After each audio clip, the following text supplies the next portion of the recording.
If you want some FIFA 23 coins, please check out MMOXP.com. Their link is down in the description. They're fast, cheap and reliable, and if you use code Rema you can get yourself a 5% discount. So what's up guys, my name's Ash and welcome back to a brand new video on the channel. In today's video guys, I've got some 4-1-2-1-2 custom tactics and player instructions for you guys, but just before we get into today's video, I'd very much appreciate it if you guys could drop this video a thumbs up, as it really does help with the YouTube algorithm. Subscribe to the channel if you are new so you never miss out on any videos like this one, and don't forget to turn on notifications so you are notified when a video is posted. And with all that aside guys, let's get right into today's video. Okay guys, so starting off with the custom tactics. For the defensive style, I like to use balance. Now this changes based on the type of gameplay I'm experiencing. When it's very slow and heavy and I have to rely on the AI a bit more, I will use press after possession loss, but when the gameplay is decent, I will use balance because I like to have the most control possible when I am defending. So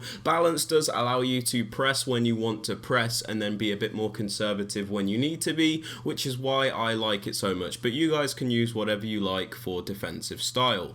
Now moving on to the defensive width guys, I use this as 44. Now the reason for this is that this formation will actually defend as a 4-4-2 when you choose to, so I have the width a little bit higher so I can cover those wings a little bit more, and obviously we do want to defend primarily in a narrow way, so that's why we have it like below 50 at about 44, so it allows us to defend primarily in a narrow manner and then also have coverage of the wing. So it does work very well, but if you want to tweak this, again, that's fine.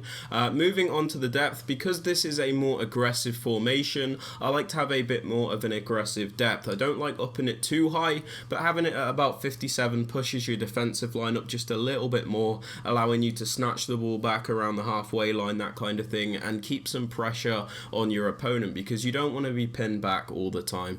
And if you can win the ball quite high up the pitch, with the way this formation works, with it being quite a quick formation, it does work very well to get you easy goals. Now moving on to the build-up play guys, I like to use this on balance. The reason for this is FIFA 23 is obviously a very inconsistent game. You never know what kind of speeds you're going to get, which is why I find fast build-up to be quite unreliable. Having it on balance means you are always probably going to be in control of your own gameplay when you are building up the play. So I like to keep this on balanced, as it is easier to, link up the play, especially when this game can be quite sluggish. Now moving on to chance creation guys, if you are on the new gen version of the game, I cannot suggest this enough, you need to use direct passing. The reason for this is, if you look at the diagram in the bottom right hand corner of the screen, it is the only setting which will make your attackers move in the way that you need them to. You can see the white dots which represent your attackers are always actively penetrating the defensive line with runs. Now if we look at something like balance,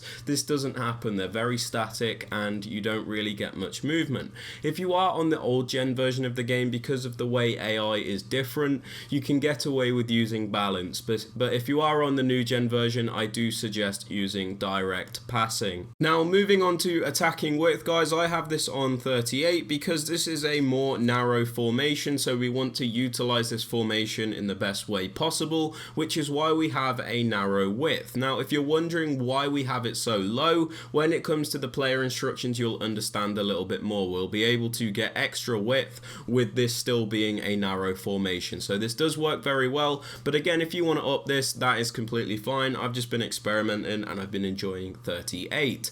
Now moving on to players in box, with these types of formations where you're very reliant on the midfield, I don't like to overcommit players to the box because that means your center mids and even your CDM might go flying into the box, so when you lose the ball you're going to get counter-attacked very easily. So I keep this on 5, so we do get a few players in the box, but we also have a lot of our midfield back, so when we do lose out of the ball we can regain it and we won't get counter-attacked as easily. Now corners and free kicks are down to preference. I like to have this on 2 because I like to cross the ball into the box, but I don't like to overcommit my team to the point where we can get counter-attacked. So if you want to up this or lower it, that's completely up to you, but I suggest having this on 2. Now, moving on to the players you want to use, guys, in the striker position, because it is a two-striker formation, you do have a bit more variety. I like going for a bit of a balance between my two strikers. So I've got Angel Di Maria with the 5-star skills. He's a bit more technical on the ball. And then we've got Robbie Keane, who is a bit more of a clinical finisher. So I have that variety in the attack, which is really nice. But if you wanted to go for like two lengthy strikers or two explosive players, that's completely fine. You do have a lot of freedom in these striker positions because it is a two-striker formation. Now, moving on to the cam, you're going to want a player that is technical, a player that can dribble, a player that can shoot, a player that can pass, and a player which can do a bit of everything, which is why I'm using Chiesa, because he is very good on the ball, he is a very creative player, and he's great in that cam position. So make sure you're using someone that can actually move in this position, because it is very important.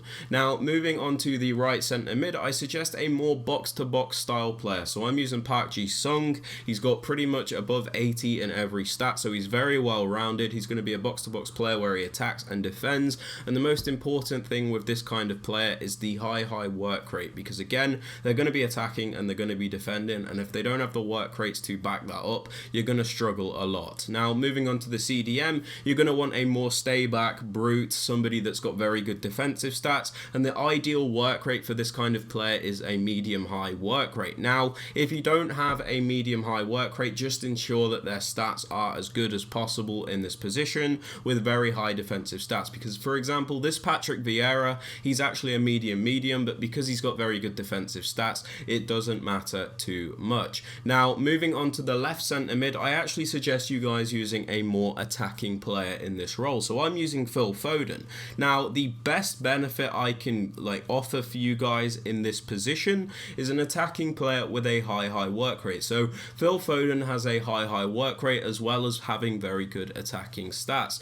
This means when we are attacking, he's going to get involved, and when we are defending in a 4-4-2, as I will explain that in the player instructions, he will transition back very quickly. So I cannot suggest a high work rate enough in this position.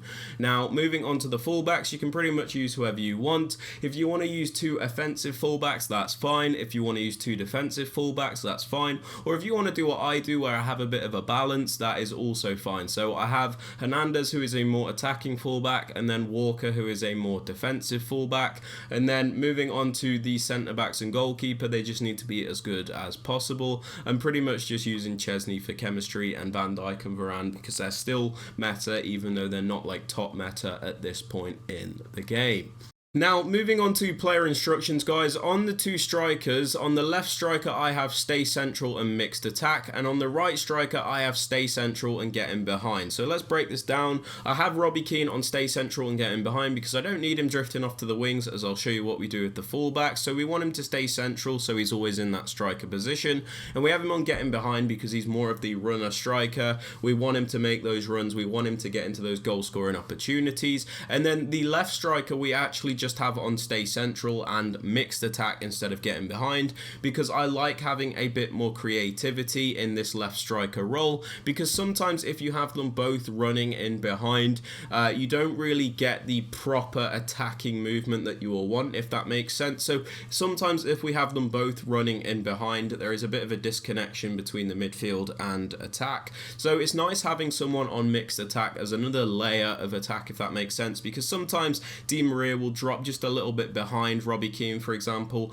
and then we could play him in. And if I want to trigger a run with him, I can just press L1. So I like having that balance, but if you want to have them both on stay central, getting behind, that's fine, but I like going for a bit of a balance in the striker positions. Now, moving on to the cam, I just have him on comeback on defense. Now, if you remember what I said during the custom tactics, this will defend as a 4-4-2. So by having the cam on comeback on defense, he will actually come back to defend as a right midfielder. So Phil Foden will be the left midfielder, Patrick Vieira will be the left centre mid, Park Ji-sung will be the right centre mid, and Chiesa will be the right mid. So we defend in a 4-4-2 as it is a lot easier to defend in that way. So it does work very well, guys. Now, moving on to the right centre mid, the more box-to-box centre mid, I have him on stay back while attacking and cover centre. Now, although he is a box-to-box centre mid, we don't want him over committing in the attack, because again, I'm going to show you what we do with the fullback. So we have him on stay back while attacking, so we can go forward with him when we need to,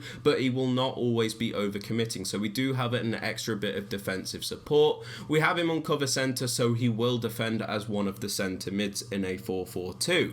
Now, moving on to the CDM, we just have stay back while attacking and cover center, because again, we don't need this player to attack, so we want him to stay back while we are attacking, and we have him on cover center because we want him to cover those central areas, and he will defend as another one of those center mids. So Park Ji-sung and Patrick Vieira will be the two center mids when we are defending. Now, the left center mid, like I said, the more attacking player, we just leave him on completely default settings, especially cover wing, because like I said, we want him to defend as a left midfielder. And the reason I said the high work rate is very important is because, like I said, when we lose the ball, he's going to have to transition into that left mid role, and if he doesn't have the work rates to do that, he's going to be very slow at getting into position. Similarly, when we do win the ball back, because he has a high attacking work rate, he'll be very quick to join the attack, which is why it is so effective, guys. Now, lastly, for the fullbacks, I have balanced attack and overlap, because like I said, this is a very narrow formation, so you do need to try and get some extra width out of it when you are going forward, especially against a good player, which is why we have balanced attack and overlap as the run type on both fullbacks, because when we are attacking, these two will go down the wing and they will join the attack, so there is essentially 4 in the attack. Then we've got Di Maria and Keane in the box, and then we've got these two players out wide for extra width. Now, if this is too attacking for you, you can just put them on stay back while attacking, but I do suggest having them on balanced attack and overlap to get that extra width. Now, this is a very aggressive formation, it's a very aggressive tactic style, but it's just how you play the 4-1-2-1-2. So if you guys are interested, please be sure to try it out. But yeah, that is everything for the custom tactics and player instructions for this video. If you guys have enjoyed or found this useful, I'd very much appreciate it if you could drop it a thumbs up. Subscribe to the channel if you are new so you never miss out on any videos like this one, and don't forget to turn on notifications so you are notified when a video is posted. And with all that aside, guys, I hope you have a fantastic rest of your day, and I will catch you all later. Peace.